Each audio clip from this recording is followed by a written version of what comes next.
Quiero aprender a escucharte. Quiero saber qué es amarte. De tu verdad yo saciarme. Enamórame de ti. Tiempo de discípulo, un espacio para que escuches la voz de Jesús. Quiero aprender La voz de Jesús. que tu presencia me inunde. Haz de mí uno de nuevo. Cámbiame, renuévame.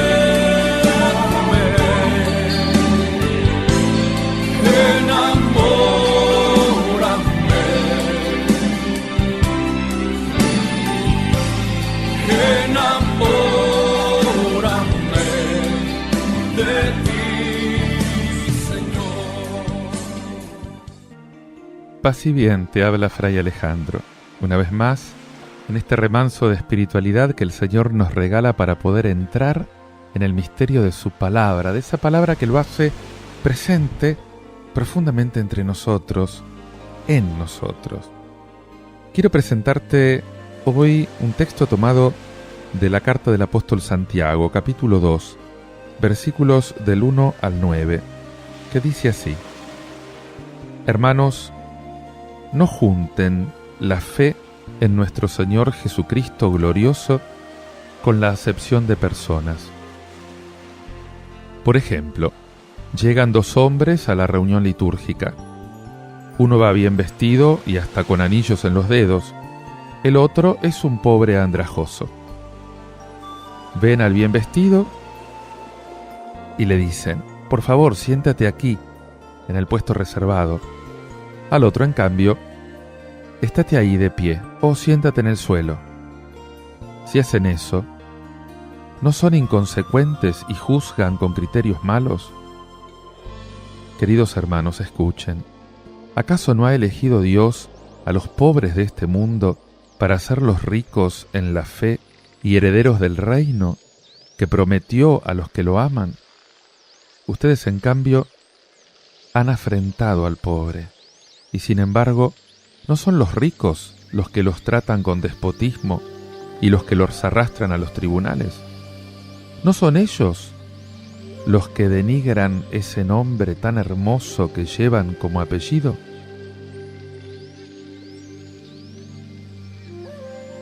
¿Cumplen la ley soberana que enuncia la Escritura: amarás a tu prójimo como a ti mismo? Perfectamente. Pero si muestran favoritismos, cometen un pecado, y la Escritura aprueba su delito.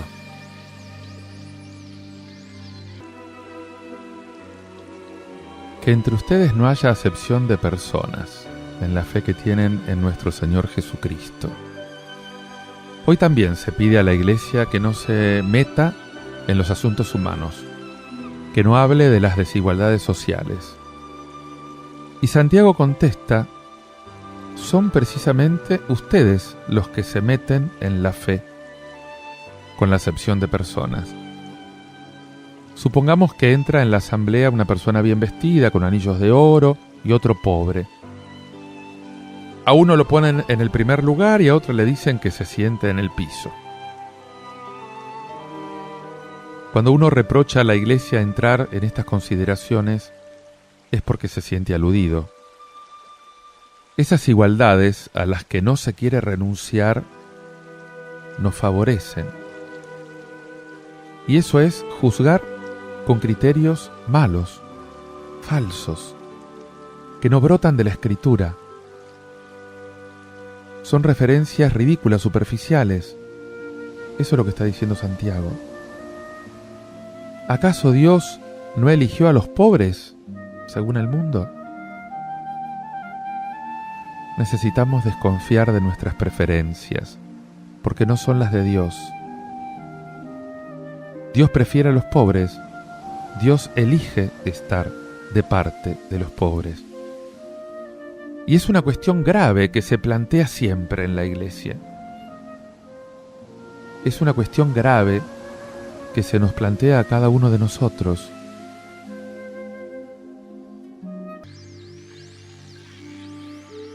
Dice Santiago, porque Dios los ha hecho ricos en la fe y herederos del reino que prometió a los que lo aman. La única riqueza, la única superioridad verdadera es la fe. Y justamente los más desheredados, los más humildes, cuando tienen esa riqueza, son tan dignos de consideración como aquellos que tenemos por afortunados porque tienen dinero. Y es así. Ojo que acá la palabra está valorizando la fe, no la pobreza. Porque se puede ser un pobre sin fe. Y se puede ser un pobre tan envidioso o tan ambicioso como cualquier otro que tenga más posibilidades. Y eso tampoco es querido por Dios. Pero la única riqueza que tenemos que valorar, esto te está diciendo la palabra, es la fe. El único rico delante de Dios es el que tiene fe. Uno se puede preguntar, ¿conozco personalmente a algunas de estas personas insignificantes, pero mucho más respetables que los que se creen superiores? ¿Cuántas imágenes vienen a la mente de personas muy sencillas que a lo mejor ni siquiera han podido ir a la escuela y llenas de fe, con una fe sencilla, con una fe hecha de rezos sencillos, de los que nunca leyeron un libro de teología, pero esa fe que mueve montañas, que les ha permitido afrontar el sufrimiento, las desgracias, con serenidad, con paz. En cambio, ustedes desprecian al pobre, dice Santiago. ¿No son acaso los ricos los que los oprimen? No se anda con vueltas, Santiago. Que no se diga que el esquema explotadores y explotados es un esquema moderno. Que no se acuse de marxista a cualquiera que denuncie esta opresión, si existe, en cualquier parte donde exista. Porque sencillamente es la quinta esencia del Evangelio más auténtico.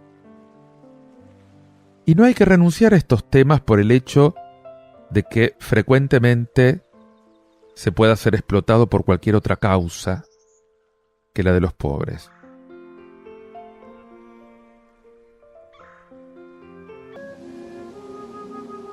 Sigue diciendo Santiago, si cumplen plenamente la ley, amarán al prójimo como ustedes mismos y obrarán bien. Pero si hacen diferencias de personas, cometen pecado. Te pido, Señor, que nos repitas incansablemente que debemos amar y que el amor empieza por la justicia, que tiende a la igualdad. Te pido que sostengas a todos los que son víctimas en nuestra sociedad de hoy, que ayudes a los que luchan por su dignidad, por su medio de sustento.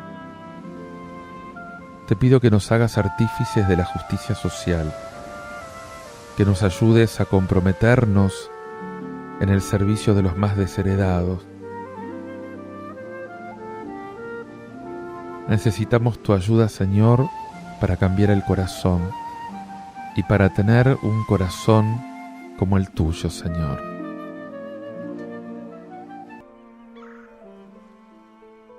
Muchas veces alejarnos de los pobres es un indicio del miedo que le tenemos a la cruz, del rechazo que tenemos a cualquier tipo de sufrimiento porque nos hemos acomodado. Te invito a que escuches este canto y lo medites. Es de Felcy Jones y se titula Abrazado a tu cruz.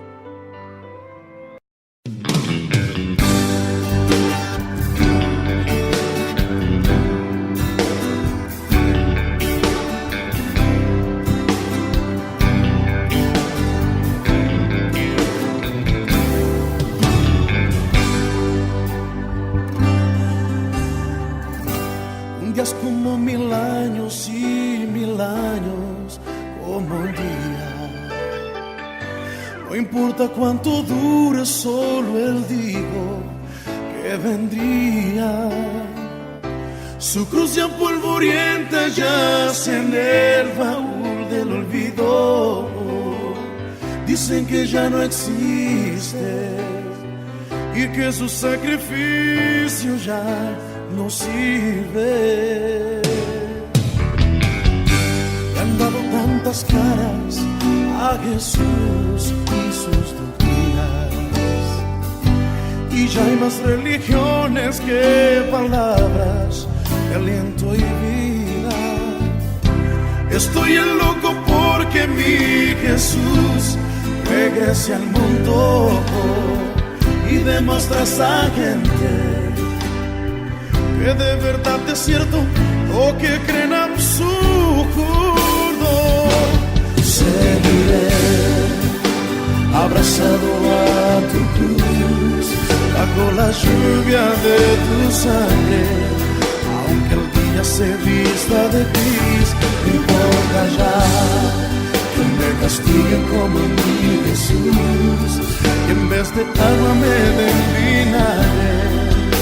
Yo solo quiero estar abrazado a tu cruz.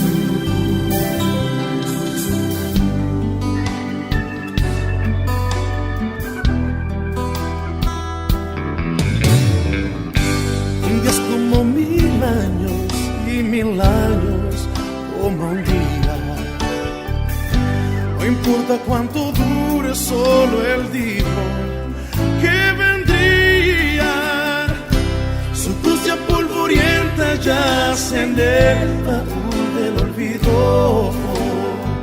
Dicen que ya no existe y que su sacrificio ya no sirve. Le han dado tantas caras a Jesús y sus doctrinas, y ya hay más religiones que palabras de aliento y vida. Estoy ya loco porque mi Jesús regrese al mundo y demuestre a esa gente que de verdad es cierto lo que creen absurdo. Seguiré abrazado a tu cruz, bajo la lluvia de tu sangre. Aunque el día se vista de gris, no importa ya que me castiguen como mi Jesús, que en vez de agua me den vinagre. Yo solo quiero estar abrazado, yo seguiré abrazado a tu cruz, bajo la lluvia.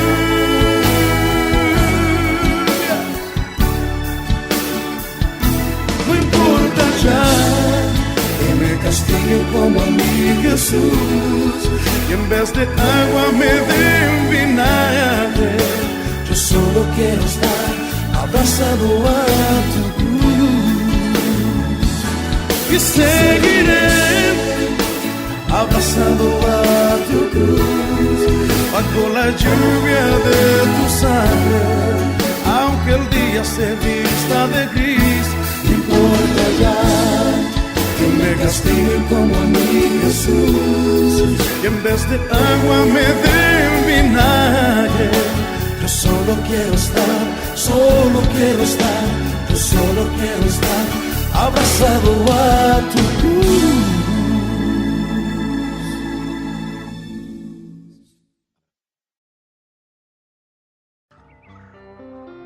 Quiero ahora que escuches este evangelio tomado del Evangelio de San Marcos, capítulo 8, versículos 27 al 33,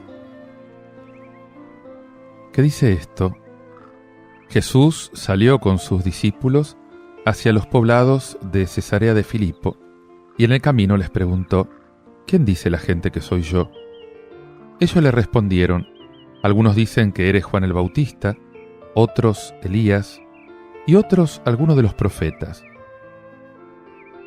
Entonces él les preguntó: ¿y ustedes quién dicen que soy yo? Pedro respondió: «Tú eres el Mesías». Jesús les ordenó terminantemente que no dijeran nada acerca de él. Y comenzó a enseñarles que el Hijo del Hombre debía sufrir mucho y ser rechazado por los ancianos, los sumos sacerdotes y los escribas, que debía ser condenado a muerte y resucitar después de 3 días. Y les hablaba de esto con toda claridad. Pedro, llevándolo aparte, comenzó a reprenderlo, pero Jesús, dándose vuelta y mirando a sus discípulos, lo reprendió diciendo: «Retírate, ve detrás de mí, Satanás, porque tus pensamientos no son los de Dios, sino los de los hombres».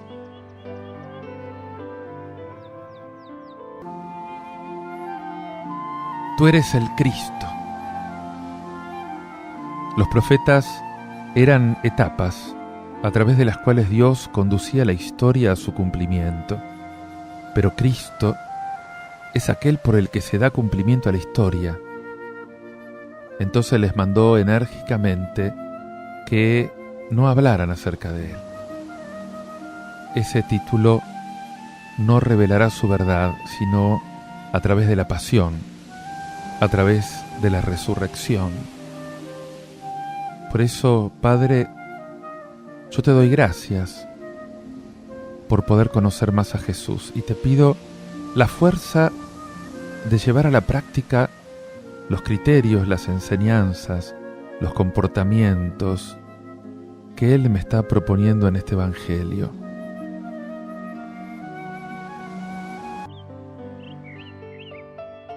Hoy llegamos a un viraje en el Evangelio de Marcos y también de los otros.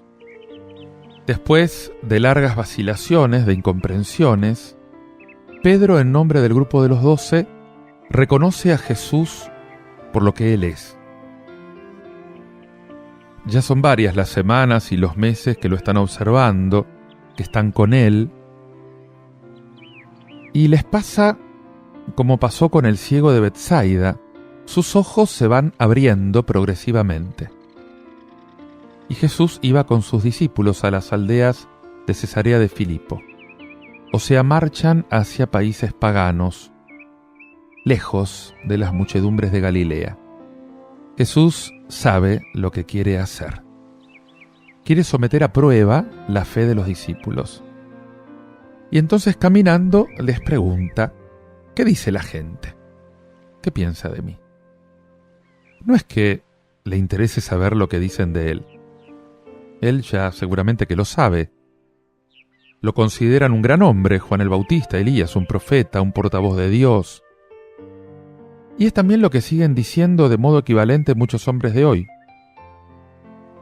Hoy se reconoce habitualmente que Jesús es un hombre excepcional, pero no se pasa de ahí.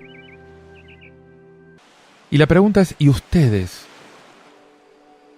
¿Quién dicen que soy? Y Pedro, tomando la palabra, le dice: tú eres el Mesías, el Cristo, en griego Cristo, el ungido. Y entonces el grupo de los 12 va mucho más allá de las respuestas corrientes de la gente.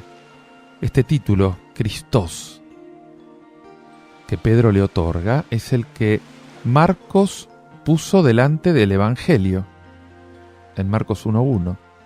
Por lo tanto, se trata del reconocimiento de la identidad profunda de Jesús. Jesús no es solamente uno de los profetas por los cuales Dios conducía la historia de Israel. Él es el término, Él es el fin de la historia.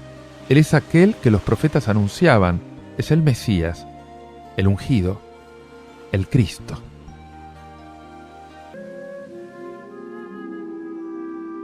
Y les encargó muy seriamente que no hablaran a nadie de él. Es esto que llamamos el secreto mesiánico. No es una desaprobación del título que le acaban de dar, pero él quiere evitar una divulgación prematura. Siempre nos encontramos ante el mismo problema que el de aquellos fariseos que pedían una señal del cielo.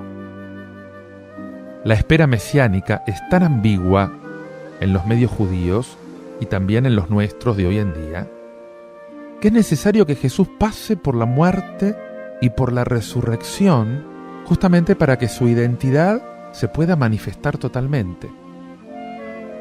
Y justamente acá se dice que por primera vez comenzó a enseñarles cómo era preciso que el Hijo del Hombre padeciese mucho, que fuese rechazado por los sacerdotes, por los ancianos, por los escribas, que lo iban a matar y que iba a resucitar. Y Jesús decía todo esto claramente. O sea, hasta la pasión de Jesús vamos a tener 3 relatos parecidos. Y los 3 añaden cada vez el anuncio de la muerte y la resurrección. Podríamos decir que este fue el primer credo primitivo de las comunidades cristianas. Estos 3 anuncios forman algo que va creciendo. En el último, Jesús va a dar todos los detalles.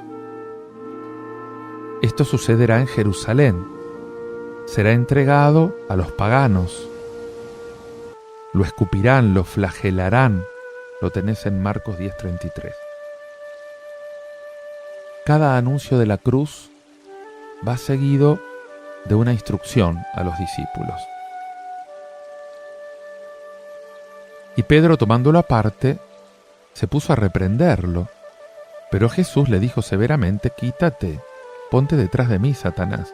Tus pensamientos no son los pensamientos de Dios, sino los de los hombres.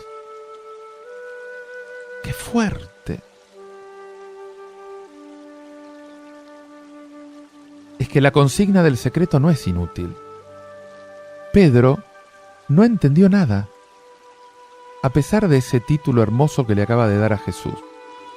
Él también está esperando un Mesías glorioso. Quiere poder. Y Jesús acaba de anunciar un Mesías que va a morir. El Mesías que los discípulos están esperando es un Mesías humano, visto con ojos de hombre. Es un salvador político. Es un liberador de acá abajo.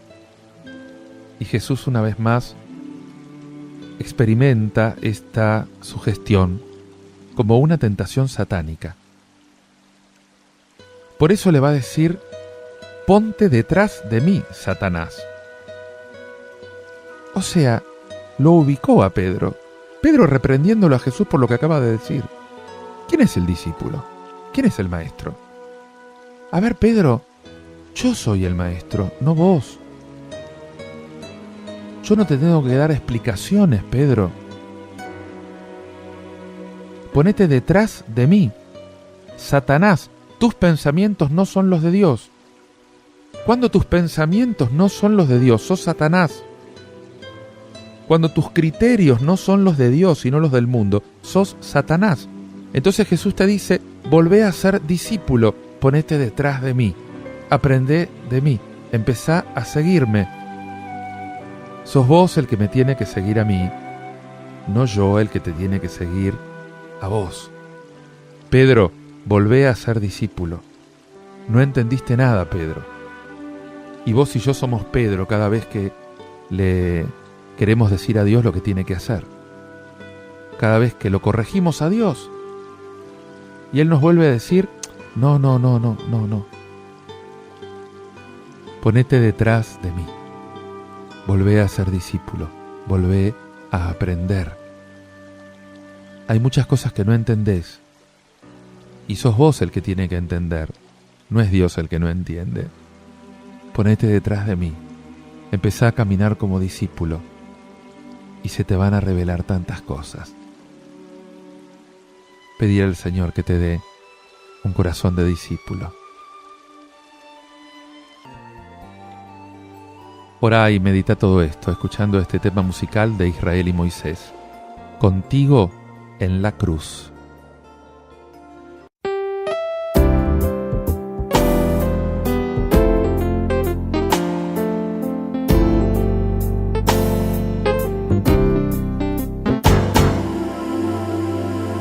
Por senda de muerte vagué, sin un amigo fiel que guiara mis pasos. muchos caminos crucé sin tener un porqué, sin pensar en fracasos. Yo llamé y llamé y nadie respondió. Varias puertas toqué, pero nadie me abrió. De repente me viene el Calvario de frente a una cruz. Entonces me dije a mí, ¿qué es lo que hago aquí? No elegí este camino. Y en ese momento te oí diciendo, ven a mí, yo quiero hablar contigo. Entonces me acerqué, pero no te miré. De repente noté que había un clavo en tus pies, pero cuando levanté la mirada, de pena lloré. Déjame acariciar tu cuerpo, yo quisiera besar tus pies. Dame un poco de tu tormento y que algunas heridas queden en mi piel. Déjame acariciar tu cuerpo, yo quisiera besar tus pies. Dame un poco de tu tormento y que algunas heridas queden en mi piel. Que no me separen de ti, que me dejen ahí por un poco de tiempo. Quizás pueda disminuir el intenso dolor que tortura tu cuerpo.